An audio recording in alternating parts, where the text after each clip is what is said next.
Oh, a bit slow on the draw then. I'm trying to get my filters on and making sure it looks pretty. Oh, a bit slow there. Good afternoon. I'm Jack Chew. This is Chewing It Over. We go live at lunchtimes on weekdays.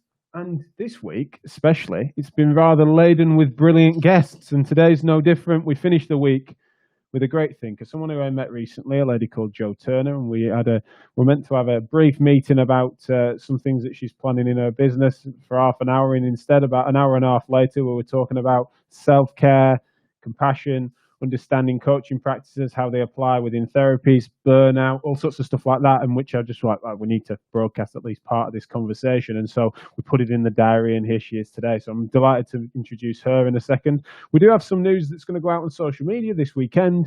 We are going to leak the agenda. Some of the times might be subject to change, but basically the agenda for Therapy Live Sport is going to be ready this weekend, which is very exciting. Get your tickets there. I think there's only about 1,000 left. And so that's an exciting thing for you to keep an eye on over the weekend.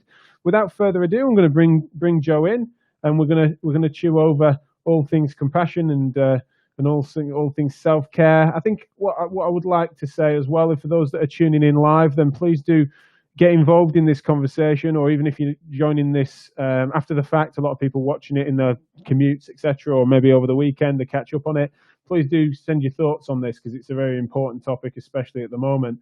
And so please do weigh in on your thoughts on these sorts of things. Like, it's an area in which burnout is occurring in many different ways, and the complexities, particularly those of you that are running your own businesses, and the complexities around managing all the new policies, etc., around COVID, means that there's a lot of people under a lot of pressure. And so we want to hear from you. Don't have to be a fully personal story, but I definitely want to be hearing from you as to how it might be affecting you and your thoughts on this topic. So anyway, without further ado, hopefully that brings in Jo Turner.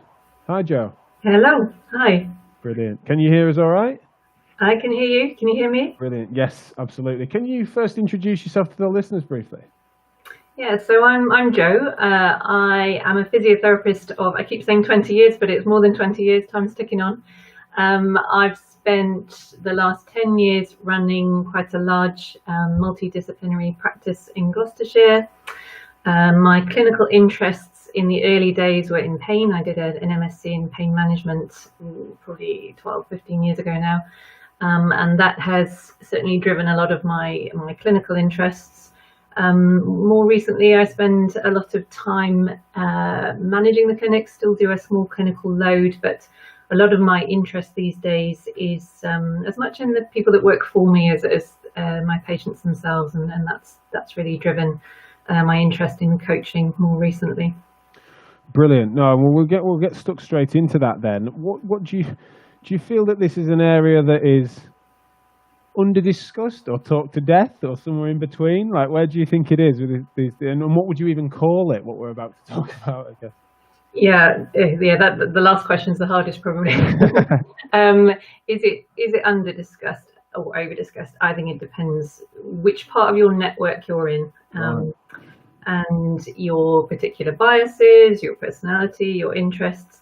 I find that it's something discussed a lot outside my work and discussed a lot in other professions. So I've had the privilege to work and talk with a lot of lawyers and doctors over the last couple of years, and I think the conversation there has been around a lot longer, and actually in business as well.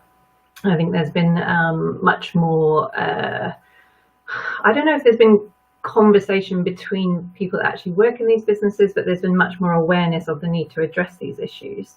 Rightly or wrongly, I feel that bizarrely physio is a little bit behind the curve in this respect. I think we have opened our eyes a lot over the last 10, 15 years as to the complex needs of the patients, but I think we're still working ourselves in quite a narrow paradigm, and our willingness and openness to talk about the complexities of how we show up at work and how we feel at work, I think is a little bit of a different issue.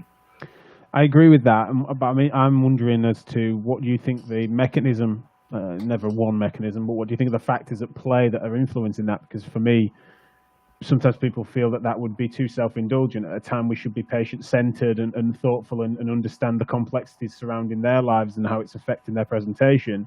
Sometimes people then perceive it to be self-indulgent to, instead concentrate on, the therapist's thoughts and feelings. That's just one aspect. But what else seems to be contributing to what I agree with, which is that it's not, we are behind other disciplines, I would argue. Yeah. I think that term self-indulgence is very quick to come up in our conversations, in our minds, and those little pixies that talk to us, navel gazing, whatever you want to call it, that those things come up a lot. And they're not particularly modern or helpful phrases, but they do come up a lot in our world. And to answer your question, who knows where it comes from, but I have certain theories.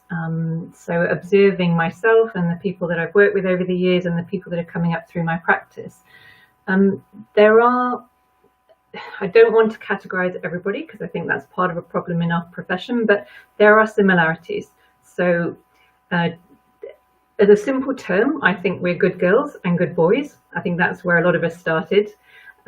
We probably did pretty well at school. We possibly developed a value system around achievement. That's probably where we got a lot of our rewards as children and growing up and through school and university and things like that. And not just achievement, but achievement focused around care, which is an externally focused thing. So I think we start, without even realizing it, to develop this process of valuing ourselves according to our output and the benefit of other people, which is, it's not a great surprise. We go into caring professions because we want to care for people. But I think there's a shelf life, and for me, if I want to put a number on it, I reckon it's about 10 years of caring in that way when it starts to feel a little bit too much. Let's take it back to a physio analogy. So I used to work with a great physio called James Moore, he's a brilliant physio, and he's still doing brilliant things in sport and could talk for hours about complexities of techniques and quote papers for everything. But James was also really good at bringing things down to the nitty-gritty. And I remember he used to say to me that tissues fail when the load that you ask them to take is more than they can tolerate over a prolonged period of time. And it's that last bit, that prolonged period of time. So I think, yes, you can keep giving out and caring and being empathetic, but for a certain period of time. But for everybody, I think in their career, there's this tipping point. And then that voice comes in. Okay, you're feeling that. That's stage one. You're feeling it. You're acknowledging it. But to do something about it, that's massively self-indulgent, because that completely reverses the paradigm that gives you all your rewards and your sense of value. So I guess the next stage is realizing that actually you've got to flip that on its head. So, if you're at the stage in your career where you're going to be a leader, nobody feels inspired by a husk of a person. Patients don't feel inspired by a husk of a person who's not taking care of themselves, who's not fulfilling their own needs, who isn't taking time to just breathe and think and be creative and innovative. So I think at some point we have to listen to that terminology, accept it's part of who we are, but then start to question it and challenge it. And I hope that's where we're at the point of starting to challenge. Absolutely, yeah. I mean, there's so much justification from various different places that are making people think that there's so much to be said for getting one's shit together, and I think that's easier said than done sometimes. But also, one of the big things is to accept and recognize it in yourself, or for us to recognize it across the profession in order to talk about it more sensibly. I want to touch on something that I really agree with, but I also agree that with it in part because I see it as being one of the areas that, when understood properly, gives a good example of where these sorts of things can sometimes become pathological, which is the idea where when someone has been rewarded for achievement based on the way in which they are seen as being caring, and then there are outputs of appreciation based on that. So if someone is being celebrated as being a caring person, it's often because of the way in which they've made others then feel or behave or improve in such a way that is then almost as if it's a donated gift of compassion that's then been transferred. And the reason I say that that's an area in which I see as being sometimes pathological is that it sometimes then means that you're constantly trying to, instead of it being that it's good that I was caring in that way because I cared, because I inherently was wanting well for others.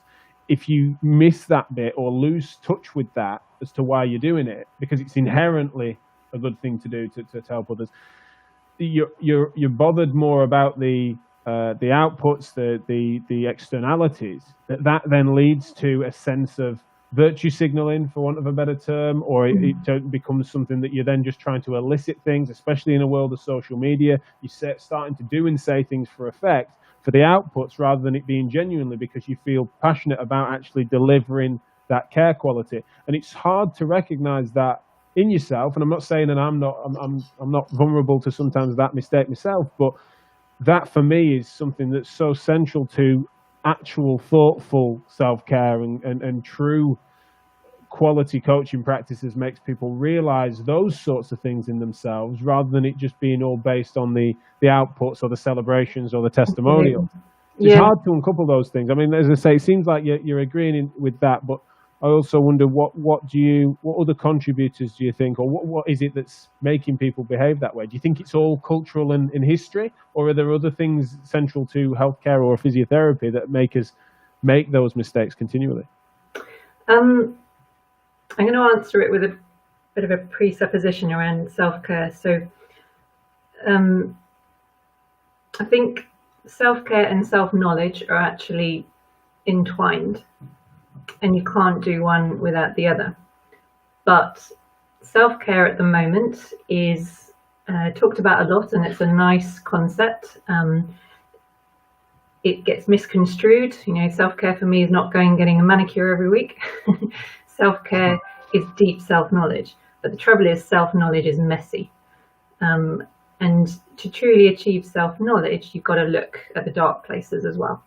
And I think that's tricky. If we continue to talk about us as physios and our persona, looking at our darkness is a pretty tricky thing to do.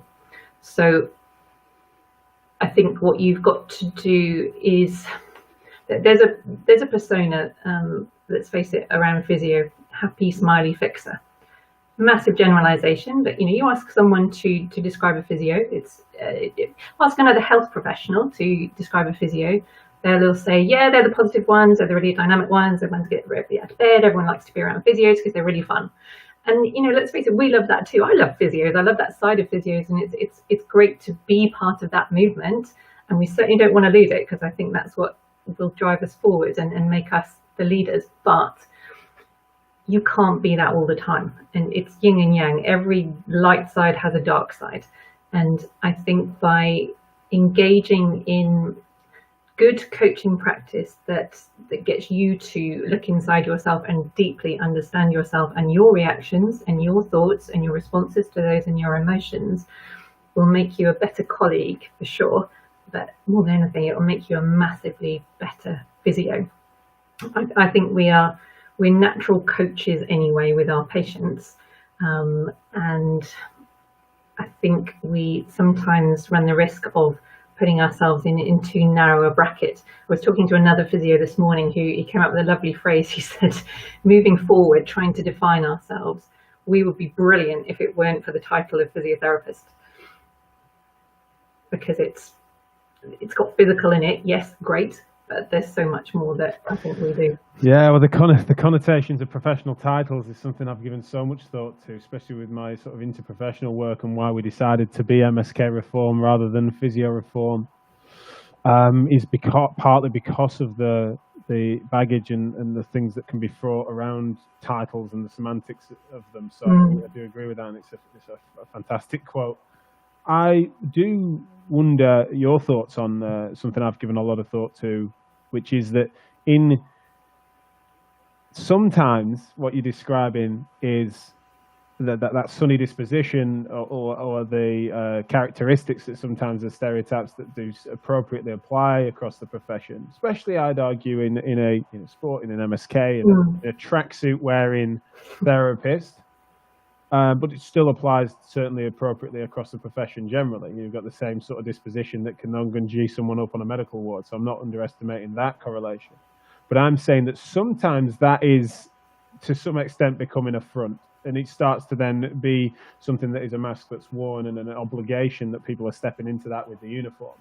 Yeah. But then sometimes it's not. And that is sometimes inherent to someone's characteristics in such a way that it is jarring and inappropriate and bad counselling rather than coaching for someone to go searching for, what's underneath it. And sometimes I fear that what occurs sometimes is you've got very thoughtful and often inherently caring people that are trying to expose that recognise that sometimes they're guilty of fronting up in that way, that then projecting to some people that aren't. That are just like, well, no, actually, piss off suggesting that there's some darkness underneath this. It might have been a mask for you, but sometimes it's not to me. And I'll admit that I recognise both sides in myself, and I think sometimes there can be a bit of a front to it. But as I'm not extroverted by effect, or I'm not doing this sort of stuff because I'm, actually there's so if people to infer that a lot of the characteristics that are inherent in me were just a front, then there's a reason. It's not just defensiveness or fragility that would do that. It would be that you're failing to recognize me and sometimes projecting other things that you've come to expose in yourself on everyone, almost painting with too broad a brush. Just wondered what your thoughts were on that, and how can we make sure we don't make that mistake if you do agree that it occurs? Yeah, no, I do agree that it occurs, and it's you're really right to bring that up. Yeah, the concept of masks and armour is talked about a lot. There's a paper, it's actually written around, is about firefighters and police force, but I think the title of the paper is they could take the uniform off at the end of the day, but they couldn't take the armour off. And yes, you're absolutely right. There will be people for whom that persona that we've described is so much their true essence that, even if they took their uniform and the armour off at the end of the day, that is still who they are. And that's great. That's a nice person to be. Does physio attract, I'll take a question back to you. Do you think physio attracts a higher than average proportion of those types of people like you, if that's who you're describing, than other professions? And is that the secret of physio? Is that what we should be aspiring to? I don't know. I think what's interesting, just because friend, and I was about to say former guest on this show. She hasn't actually been on the show yet, but she should. Paula Clayton's just posted some comments saying that she was about to sort of suggest almost what I articulated, which is that, and I know Paula well enough to know that I can imagine that being something that's we're probably cut from a similar cloth there. Now, I think that two things can happen at the same time. The profession, or that side of even wider the industry, would be attracting people of that sunny disposition, if we call it that for the sake of argument, and that personality type that has those corners and aspects of it, because they're complex and thorough people. There's going to be other sides to it, but it's just that what I would say is that we've got to. This is almost a self-selection by profession can happen. But then you've also got this aspect where it's a place in which masks and armour and it being a front can then be more vulnerable, because it's something that might not be in the majority. I've had patients as well as sort of colleagues and others that I've associated with even over the pub that are in the artistic acting space, in which it's sort of like they admit, and even high performance sometimes in athletic terms that people will drop their guard to some extent or feel comfortable enough to admit that their side of the industry is intensely fraught with fronting, because of the nature of it literally being that your skill set is to provide a set of fronts. And that I would argue that if you were to try to psychoanalyze on group physiotherapists through the lens that you might apply to actors or high-end artists that are literally stage performers, it'd be really clumsy.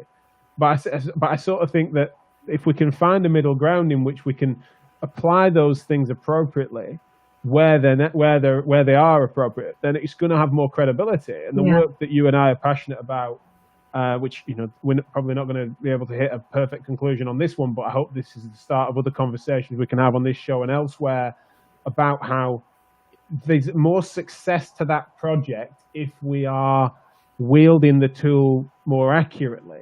Yeah. Whereas you don't make this mistake, but others, I would argue, in that space sometimes want to infer that if we only went far enough into your psychology, it's like there's like an obsession with this sort of Freudian analysis that actually there's some. If only you'd open up enough, I'd find your daddy issues.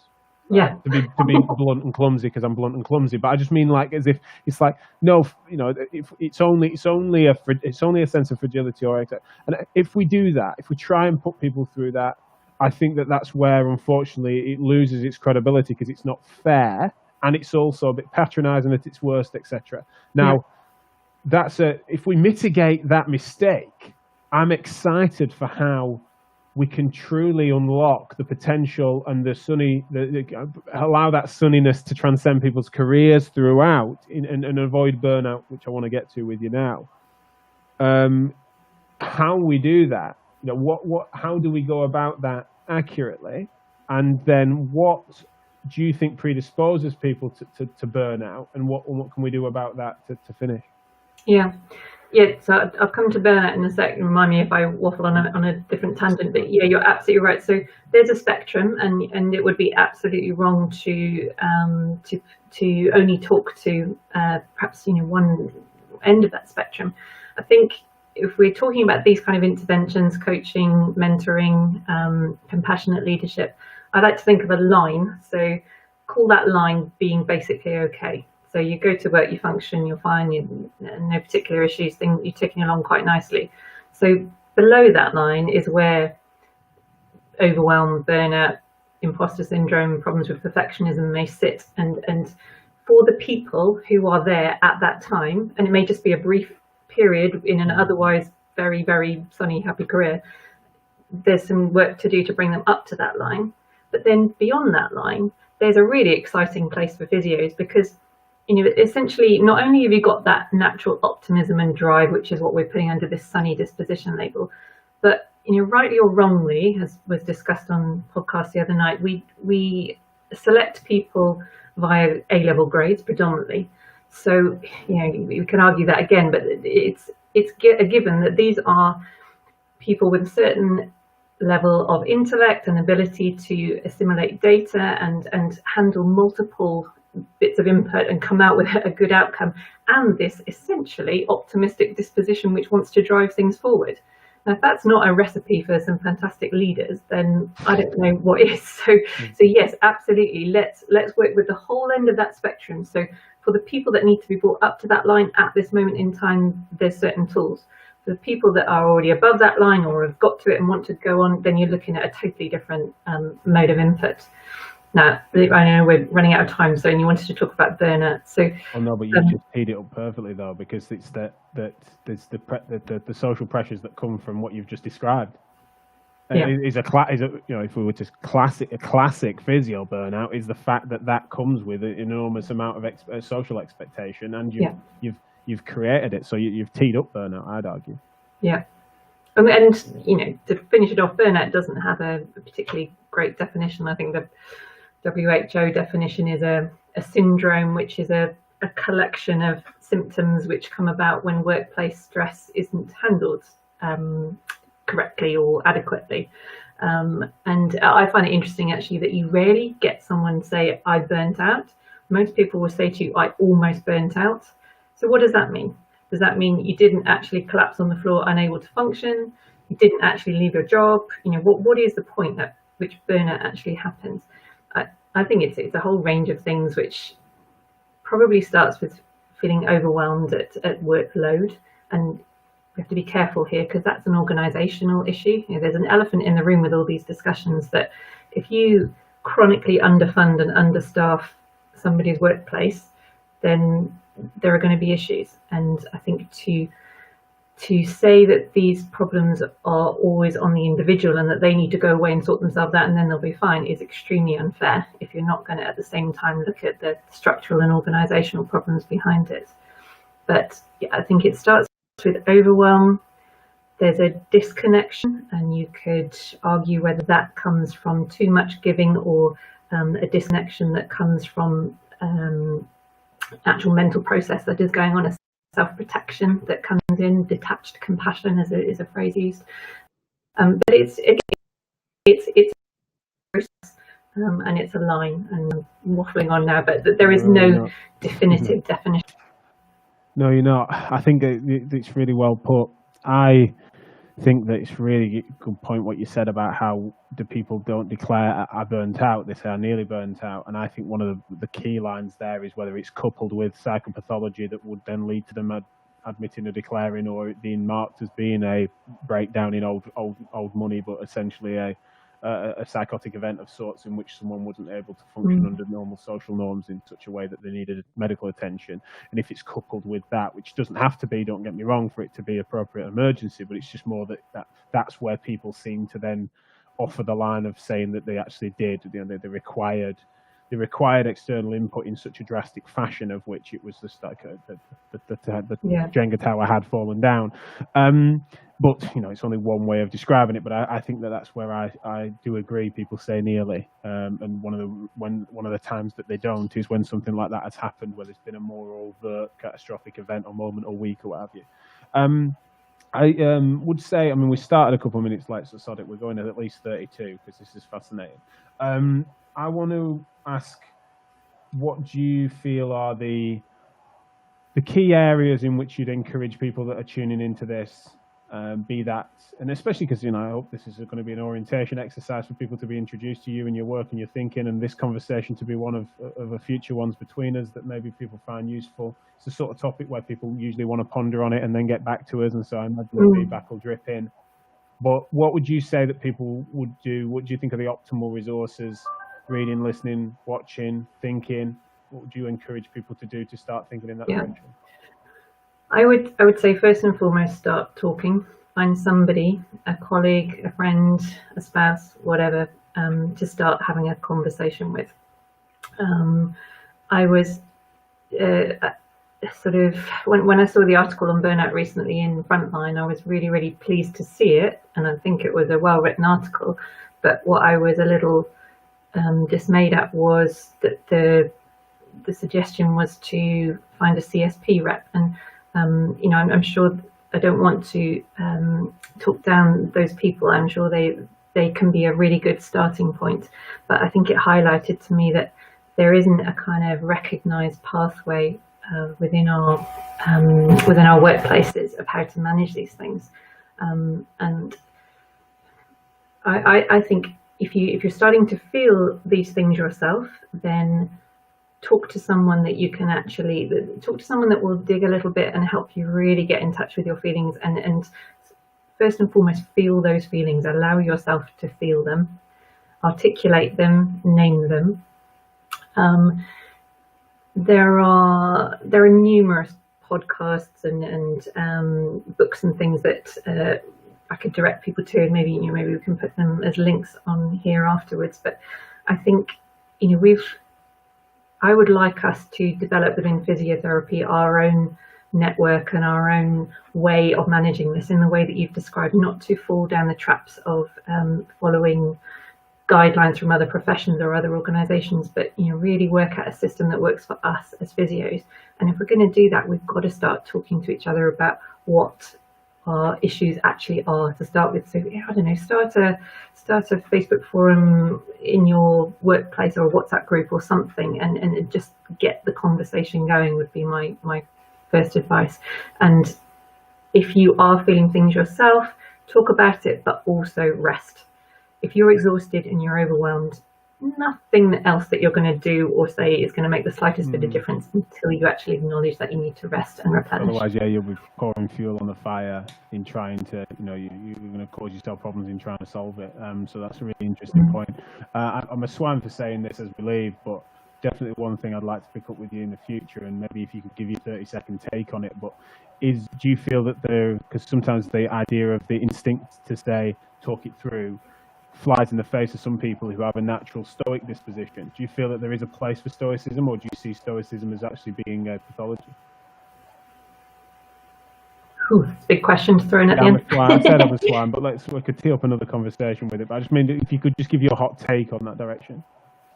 My instinctive reaction is stoicism is a natural protection that we must undergo as therapists if we're going to survive our career, but it's not a sustainable survival strategy.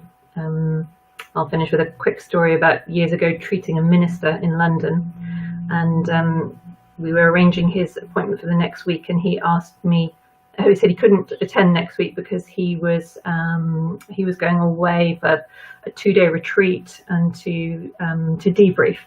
And I said, well, that's interesting. And he said, well, you get that surely. I said, what do you mean? He said, you're telling me that you work every day listening to people's problems, trying to sort them out, taking all this stuff on, and you get no relief from that and nowhere to offload. And that was 20 years ago. So yeah, stoicism or detached compassion, if you like, are a necessary part of our job, but I don't think it's a sustainable way to function year on year. Well, treating ministers can give many insights, and also they do their exercises religiously.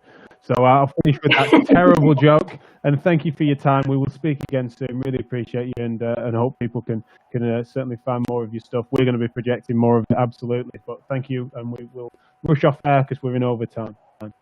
Again, thanks, Jack. Take care. Speak soon, Jack. Bye-bye.